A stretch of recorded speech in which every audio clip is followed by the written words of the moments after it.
Huawei Honor V10 is considerably cheaper than the Mate 10 Pro. Is the Mate 10 Pro really that better than the V10? Let's find out.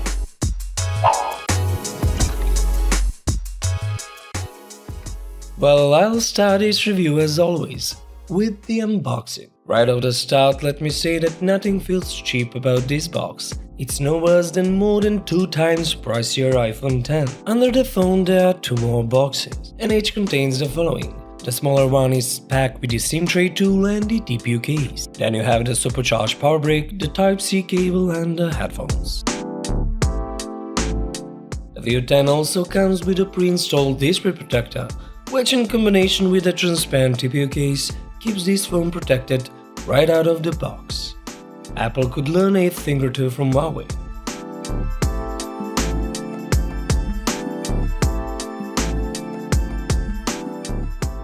Honor V10 inherits all the Huawei's design cues. This phone has a glass front and the rest of the body is all metal. Buttons are of course on the right side of the phone and the SIM tray is on the left. The fingerprint scanner sits low on the front while dual cameras are on the back. The Honor V10 is not waterproof like the Mate 10 Pro, but it still has the headphone jack. It also has one useful feature that is rare on phone these days, the IR blaster. So, shiny glass versus the matte aluminum. It's only a matter of personal preference. I like both actually.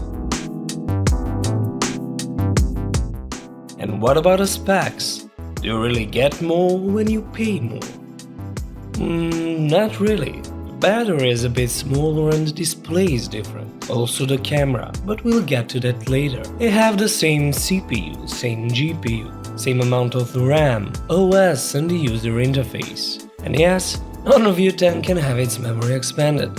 As I said, the fingerprint scanner is on the front, which has its perks. You don't have to lift your phone every time you want to unlock it with your fingerprint. Either way, you'll unlock both devices in less than 0.3 seconds. Unfortunately, I still haven't received the update that includes the Face Unlock feature on the V10. But I bet that I would like it more than iPhone X's Face Unlock. The display is not an AMOLED like on Mate 10 Pro. But nonetheless, it's pretty good. It's bright, vivid and sharp. And there is only one speaker at the bottom, but still it's loud and clear.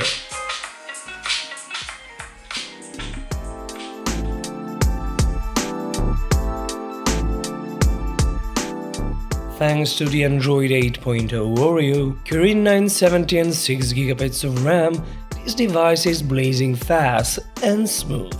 Motion UI 8.0 brings a lot of known features, like gestures and knocks, and at long press then brings up the contextual menu. The battery on this thing is smaller than on the Huawei Mate 10 Pro, but it will give you 2 whole days of use with up to 7 hours of screen on time, which is amazing.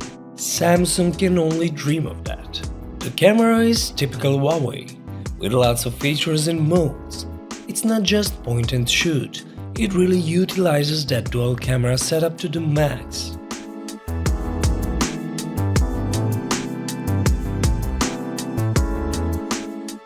This time it brought some new modes, like the artist mode and the augmented reality mode. If you want to go all goofy or sing in Chinese or whatever.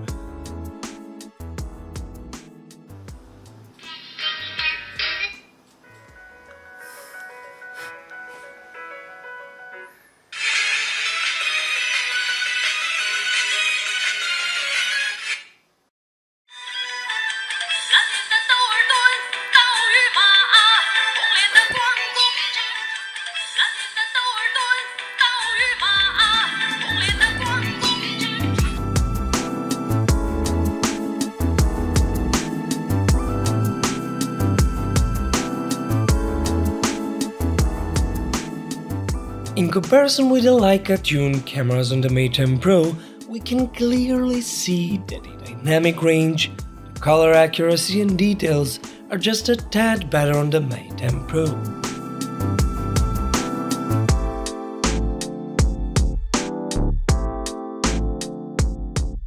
But don't get me wrong, the View 10 won't disappoint you at all. It has all the AI features from the Mate series, and it will adjust the camera according to the shooting scenario. It can really produce some great shots.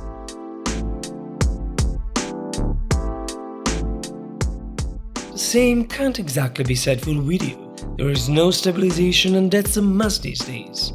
On the other hand, the autofocus isn't that bad at all.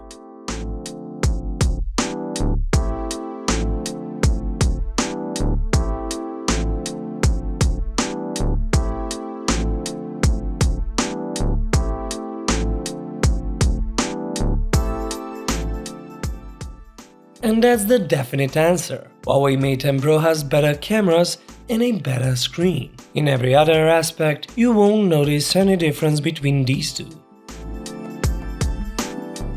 That's all for this video. If you like it, give it a thumbs up. See you soon.